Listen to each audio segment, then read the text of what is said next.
ஜெகதீஷ், ஏறக்குறைய பெரிய லெவலில் எல்லா அரசியல் விமர்சகர்களும் ஊடகவியலாளர்களும் சொன்னது தாவைக்கா ஒரு 20-25% வாக்குகள் வாங்குவாங்க, விஜய் வெற்றி பெறுவார், ஆனால் மற்ற இடங்களில் மெட்டிலைஸாக வாய்ப்பு இல்லைன்னு. ஆனால் 25லேருந்து ஒரு இன்னொரு பாய்ச்சல் போய் 35% வாக்குகளை 35% மேலேயே போயிட்டுருக்கு இப்போ ட்ராக்.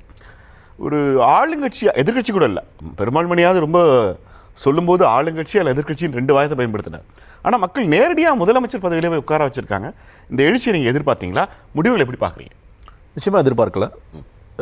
ஹானஸ்ட்டாக சொல்லணும்னா இன்றைக்கி காலையில் ஒரு தொலைக்காட்சி போகும்போது ஒரு டிரைவர் ஒருத்தர் சொன்னார், என்ன சார் 17-18 இடங்கள் வந்துடுவாரா, அவர் வந்தால் ஒரு மெஜாரிட்டியில் வந்துடணும், இல்லாட்டி வரக்கூடாது அப்படின்னு சொல்லி சொன்னார். சரி 17-18 என்னங்க வாய்ப்பு இருக்குது, 1 தாங்க வருவார் இல்லை 2 வருவாருங்க அப்படின்னு நான் சொன்னேன். என்ன சார் இப்படி சொல்கிறீங்க அப்படின்னு சொன்னார். அனைமா அந்த டிரைவர் இப்போ சிரிச்சிட்டு இருப்பாருன்னு நினைக்கிறேன். நான் சொன்ன பதில் என்ன சொல்லப்போனால் பல பேர் சிரிச்சிட்டு இருப்பாங்க. ஏன்னா நான் ஒத்துக்கிறேன், நான் வந்து என்னோடய கணிப்பில் தவறு இருக்குது அப்படிங்கிறேன். ஏன்னா சில நேரங்கள் பீகார் மற்ற மாநிலங்களில் பாஜக ஜெயிக்கும்போது கூட நான் ஜெயிக்கும்னு சொல்லுவேன். சில பேர் அதெல்லாம் எப்படிங்க ஜெயிக்கும், தமிழ்நாட்டில் இருந்து அந்த பெர்ஸ்பெக்டிவ் ஒன்று இருக்கும். இல்லை நம்ம எல்லாத்துலேயுமே கொஞ்சம் பாடம் கற்றுக்க வேண்டிய அவசியம் இருக்குங்கிற அந்த அடிப்படையில் நானும் சொல்கிறேன். நான் என்னோடய கணிப்பில் தோத்துட்டேன் அப்படிங்கிறது பரிபூர்ணமாக ஒத்துக்கிறேன். இதில் வந்து என்ன கற்றுக்கலாம் அப்படிங்கிறது. ஆனால் எனக்கான கேள்விகள் என்னன்னு கேட்டிங்கன்னா, அரசியலுக்குன்னு ஒரு ஃபார்மெட், ஏன்னா நானும் ஒரு அரசியல் கட்சியில் இருந்தேன், அரசியல் கட்சியோட தலைவராக இருந்தேன், அப்புறம் பொதுச் செயலாளராக இருந்தேன். அப்படிங்கிற அடிப்படையில் நம்ம ஒரு ஃபார்மெட் வச்சுருந்தோம். என்ன ஃபார்மெட்டுன்னு கேட்டிங்கன்னா, மக்களோட பிரச்சனைகள் எடுத்து பேசணும், மக்களுக்காக போராடணும், உண்ணாவிரதம் இருக்கணும், ஜெயிலுக்கு போகணும். அதற்கு பிறகு நீங்கள் தேர்தல் அரசியலில் போய் பார்க்கும் பொழுது நீங்கள் தொகுதி சார்ந்த பிரச்சனைகளை பேசணும், மக்கள்கிட்ட வீடு வீடாக போய் பிரச்சார நோட்டீஸ் போய் கொடுக்கணும், முடிஞ்சால் பொதுக்கூட்டங்கள் போடணும். அதற்கு பிறகு நீங்கள் வாக்கு சேகரித்து இப்படி ஒரு ஃபார்மெட்டாக வச்சுருந்தேன். இன்றைக்கி கிட்டத்தட்ட நான் சொன்ன எல்லா விஷயங்கள் இல்லை எந்த ஒரு விஷயமும் விஜய் செய்யவே இல்லை அப்படிங்கிறது நம்ம எல்லாருக்குமே தெரியும். உதாரணத்திற்கு இந்த 2 வருட காலத்தில் அவர் செய்த ஒரே ஒரு போராட்டம் அஜித்குமாருக்காக. நான் ஃபேக்ஸாக தான் பேசுகிறேன், நான் வந்து இந்த வன்மத்தோடையும் பேசலை சொல்லிடுறேன். ஒரு 3 நிமிட போராட்டம் தான் செய்தார். அவர் எனக்கு தெரிந்து உண்ணாவிரதமோ இல்லை வந்து போலீஸால் தடியடி அந்த மாதிரி எந்த இதுலையுமே அவங்க அந்த கட்சியினர் கூட எதுவும் செய்யலை. போராட்டங்களாக வக்பு வாரிய மசோதாக்காக போராடினாங்க, அப்புறம் தொகுதி மறுவரைக்காக போராட்டம், 2 போராட்டங்கள் பண்ணாங்க கட்சி ரீதியாக பண்ணும் பொழுது. இந்த 234 தொகுதிகளில் ஒரு தொகுதியில் கூட அவர் இந்த தொகுதிக்கான பிரச்சனை இது, இன்க்ளூடிங் பெரம்பூர் திருச்சி கிழக்கு, இந்த பிரச்சனை இது, இந்த பிரச்சனைகளை நான் தீர்ப்பதற்கு இந்த நடவடிக்கைகள் செய்ய போகின்றேன், இந்த சொல்யூஷன்ஸை நான் வச்சுருக்கேன். அவர் மட்டுமல்ல, நான் நிறைய பேர்கிட்ட ஒவ்வொரு வேட்பாளர்களுடைய நோட்டீஸை வாங்கி பண்ணேன். எல்லாரும் ஒரே கன்சிஸ்டண்டாக ஒரே நோட்டீஸ் தான். முதலாக அவர் பெண்களுக்கு என்ன வாக்குறுதியில் கொடுத்துருந்தாரோ அதை ஒரு பக்கம், இன்னொரு பக்கம் வேட்பாளரோட புகைப்படம், விசில் சின்னம், அவரோட பேர், அவ்வளோதான் இருந்தது. அதை தாண்டி ஒன்றுமே இல்லை. ஏன்னா தேர்தலுக்கு ரொம்ப லேட்டாக தான் வந்துச்சுனால அவங்க அதில் கொண்டு போய் சேர்க்க முடியலை. அப்போ தொகுதி சார்ந்து எதுவும் பேசலை அவரும் வந்து இன்னும் சொல்லப்போனால் இப்போது அவர் நிறைய தொகுதிகளுக்கு நான் சொல்லணும் குறைந்தபட்ச தொகுதிகளுக்கு போனால் கூட அந்த இடத்தில் வேட்பாளர் அறிமுகம் செய்யக்கூடாதுங்கிற நம்ம கவனமாக இருந்தார்.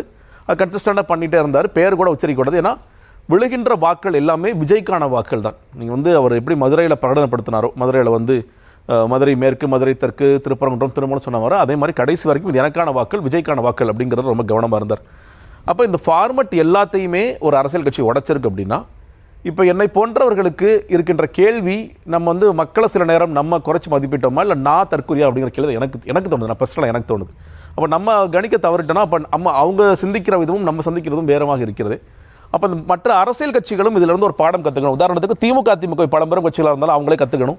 இல்லை புதிதாக ஒருத்தர் கட்சி ஆரம்பிக்கிறாருன்னா அவர் கற்றுக்கணும். அப்படின்னா அரசியலை நம்ம இது வரைக்கும் செய்து கொண்டிருந்த விதம் எல்லாமே தப்பு, எல்லாத்தையும் அழிச்சிட்டு ஒருத்தர் ஒருத்தர் எழுதியிருக்காரு, நீ ரொம்ப கஷ்டம்லாம் பட வேண்டாம்ப்பா, நான் ரொம்ப கஷ்டப்படணும், நீ ரொம்ப ஈஸியாகவே நீ வந்து இன்றைக்கி சோஷியல் மீடியாவில் பெரிய தாக்கத்தை ஏற்படுத்துவதற்கான வேலைகளை நீ நிறைய பார்க்கணும். நீ வந்து நீ இந்த பொதுக்கூட்டங்கள், தெருமுனை கூட்டங்கள், இந்த மாதிரியான விஷயங்கள்லாம் செய்ய வேண்டிய அவசியம் எல்லாம் இல்லை, நீ ரொம்ப எஃபோர்ட்ஸ்லாம் போட வேண்டிய அவசியம் இல்லை அப்படிங்கிற ஒரு இடத்துக்கு வர்றாரா? இல்லை வேறு ஏதாவது ஷார்ட்கட்டில் நீங்கள் வந்து எல்லாருக்கும் தெரிந்த ஒரு முகமாக நீங்கள் மாறினாலே போதுமான ஒன்று, அதுக்கு வந்து மீடியமாக அது சினிமாவில் வேறு ஏதோ ஒரு மீடியம் இருக்குது, அந்த மீடியம் மூலியமாக நீங்கள் வந்தீங்கன்னா ஒரு 10 வருஷம் நீங்கள் அதில் கடின உழைப்பு போட்டிங்கன்னா நீங்கள் அரசியல் களத்தில் இங்கே வந்து தமிழ்நாட்டில் வந்துடலாம் அப்படிங்கிற ஒரு பாடம் வருது. அப்படிங்கிறது பெரும் குழப்பமாக தான் இருக்குது. நான் வந்து ஒரு இந்த முடிவுக்கு வரல, டீட்டெயில் அனாலிசிஸ் பண்ண வேண்டிய அவசியம் இருக்கிறது. நான் ஒவ்வொரு தொகுதி சார்ந்து என்ன நடந்திருக்கு அப்படிங்கிற பார்க்க வேண்டியதாக இருக்கிறது. இந்த கேள்விகள்லாம் எனக்குள்ளே எழுந்திருக்கு. இன்றைக்கி நான் வந்து எப்படி இது நடந்துச்சுன்னா, நிறைய டிஎம்கே கவர்மெண்ட்ஸ், ஏடிஎம் கவர்மெண்ட்ஸை பார்த்துருக்கோம். இன்னும் சொல்லப்போனால் சில மோசமான திமுக ஆட்சி, மோசமான அதிமுக ஆட்சியெல்லாம் நம்ம பார்த்துருக்கோம்.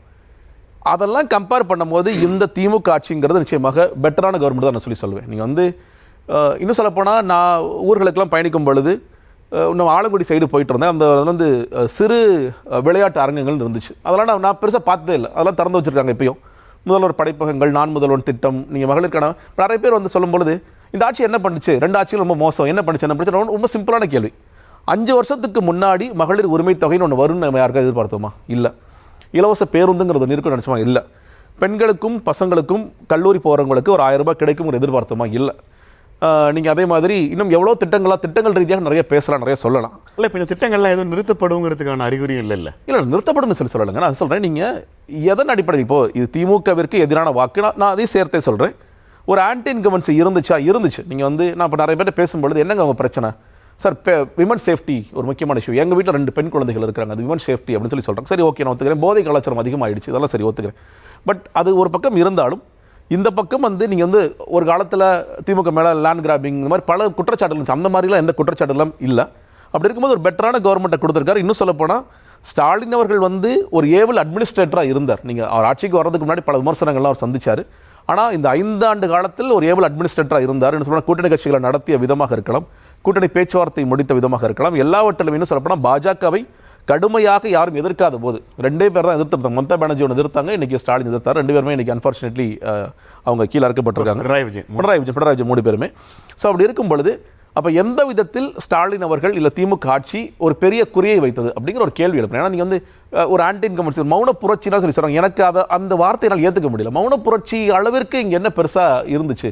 மக்கள் அப்படியே கணந்துட்டு இருந்தாங்க, எப்படா இந்த 2 ஆட்சியும் தூக்கி எறிவோம் அப்படிங்கிறது இருந்தாங்க. ஒருவேளை ஊழல் அப்படிங்கிற ஒரு பார்வையிலிருந்து இந்த பொதுவாக நம்ம சொல்லிட்டே இருக்கோம், இந்த கட்சி ஊழல் கட்சி, அந்த கட்சி ஊழல் கட்சி, 2மே ஊழல் கட்சிகள் அப்படிங்கிற ஒரு பொது பார்வையில் மக்கள் பார்க்குறாங்களா? அப்போ ஊழல் தான் பிரதானமான ஒரு பிரச்சனையாக அது மக்கள் அந்த அளவுக்கு யோசிக்கிறாங்களா அப்படிங்கிறதெல்லாம் பல கேள்விகளாக இருக்குது. ஏன்னா இப்போ நடக்க போகின்ற ஆட்சியில் அது எல்லாமே இல்லாமல் விஜய் சொன்னார், நான் தூய ஆட்சி கொடுப்பேன், கவர்னன்ஸ்லாம் அப்படி ஈஸியாக பண்ணிட்டு போயிடலாம், ரொம்ப சிறப்பாக பண்ணலாம்னு சொல்லி சொன்னார். அதெல்லாம் இல்லாமல் இருக்குமா அப்படிங்கிற கேள்விகள்லாம் நிறைய இருக்கின்றது. அப்போ எதன் அடிப்படையில் இந்த ஆட்சியை இன்னும் சொல்லப்போனால் திமுக அதிமுக 2 பேருமே வேண்டாம், புதிதாக ஒருத்தர் வரலாம். ஏன்னா நம்ம அரவிந்த் கெஜ்ரிவாலுடைய ஆட்சி மாற்றம்லாம் டெல்லியில் ஏற்படும் பொழுது இதுக்கான வாய்ப்புகளும் தமிழகத்தில் இல்லவே இல்லைன்னு பேசணும். இதெல்லாம் எப்படிங்க நடக்கும்? அது ஒரு மெட்ரோ டவுனில் உங்களுக்கு சமூக நீதி பிரச்சனை இல்லை, எந்த இஷ்யூஸ்க்கும் கருத்து சொல்ல வேண்டிய அவசியம் இல்லை. ஆனால் தமிழ்நாடு நீங்கள் ரொம்ப ஒரு சாதாரண இஷ்யூக்கு கூட நீங்கள் பல கட்சிகள் கருத்து சொல்லுவாங்க. எல்லா விஷயத்துக்குமே ஒரு குரல் கேட்டுக்கிட்டே இருக்கும். அது சின்னதோ பெருசோ, இன்னும் சொல்லப்போனால் பல முக்கியமான விஷயங்களை சின்ன இயக்கங்களும் கட்சிகளும் தான் தூக்கி வச்சிருப்பாங்க. அதுதான் பூதாகரமாக நீ சட்டமன்றத்தில் ஒழிச்சுட்டு இருக்கும். அப்படி அதெல்லாம் இல்லாமல் இன்றைக்கி எந்த பிரச்சனையும் மக்கள் பிரச்சனையும் பேசாமல் ஒரு கட்சியால் வர முடியும். இந்த சட்டமன்ற வேட்பாளர்களாக மக்கள் அவர்களை வாக்களிப்பார்கள். இன்னும் சொல்லப்போனால் நீங்கள் எல்லோருமே தொடர்ச்சியாக சொல்லுங்கள். இன்றைக்கி கூட கேட்குறேன், நீங்கள் யாருக்கு வாக்களிச்சிங்க? விசிலுக்கு. உங்கள் வேட்பாளர் யாருங்க? அதெல்லாம் எனக்கு தெரியாதுங்க. விசிலுக்கு வாக்களிச்சாங்க, அவ்வளோதான், எனக்கு வேலை முடிஞ்சிருச்சு அப்படின்னு சொல்கிறாங்க. அது மக்களால் எப்படி அந்த முடிவை எடுக்க முடியுது? ஏன்னா பெரும்பான்மையான மக்கள், நான் சொல்கிறது வாக்களித்து எல்லோருமே நான் விஜய்க்காக மட்டும்தான் வாக்களித்தவர் அப்படிங்கும்போது என்னோட வேட்பாளர் பற்றி எனக்கு எந்த விதமான, ஏன்னா அப்போ நாளைக்கு என்ன கேட்குறேன்னா, நாளைக்கு ஒரு வேளை உங்கள் எம்எல்ஏ ஆஃபீஸ் ஒன்று இருந்துச்சுன்னா நீங்கள் எம்எல்ஏ ஆஃபீஸ்க்கு போய் எங்களோட பிரச்சனைகளை போய் சொல்லுவீங்களா, இல்லை நேராக பனையூருக்கு கிளம்பி எல்லாம் விஜய் தான் பார்த்துக்குவார் அப்படின்னு சொல்லி கொடுப்பீங்களா அப்படிங்கிறது எனக்கு கேள்வியாக இருக்குது. ஏன்னா எனக்கு பேரே தெரியல, யார் தேர்ந்தெடுத்தோன்னு எனக்கே தெரியல. இது நீங்கள் சொல்லலாம் உடனே திமுக அப்படி தான் இருந்துச்சு. ஆனால் திமுக அட்லீஸ்ட் திமுக காரங்களுக்கு யார் எம்எல்ஏ, அதிமுக பொதுமக்களுக்கு வேணால் ஜனத்துக்கு தெரியாமல் இருக்கலாம். ஆனால் நான் ரொம்ப நடுநிலையான அவங்களுக்கு வாக்களிப்பேன், இவங்களுக்கு வாக்களிப்பேன் தெரியாமல் இருக்கலாமே தவிர நீங்கள் அந்த கட்சிக்காரர்களுக்கு ஓரளவுக்கு தெரியும். ஆனால் இன்று தாவேகாவிற்காக வாக்களித்தவர்களுக்கு நான் யாருக்கு வாக்களித்தேன், எந்த வேட்பாளருக்கு எந்த வேட்பாளர் பெயர் என்ன, அவர் டீட்டெயில் என்ன எதுவுமே தெரியாது, நான் வாக்களிச்சு அப்படிங்கிறது எல்லாமே. அப்போ பல ஃபார்மட்டை உடைச்சிருக்காரு. இதுதான் அரசியலா அப்படிங்கிற ஒரு புதிய கேள்வியவே எனக்குள்ள எழுப்பியிருக்கு. ஜெயேஸ்வரன் சுருக்கமாக என்ன சொல்லியிருக்காருன்னா, தமிழ்நாட்டுக்கு ஒரு புதிய அரசியலை அறிமுகப்படுத்தியிருக்கிறார் தாவேகா தலைவர் விஜய். அதை நான் அப்படி புரிஞ்சுக்கிறேன்.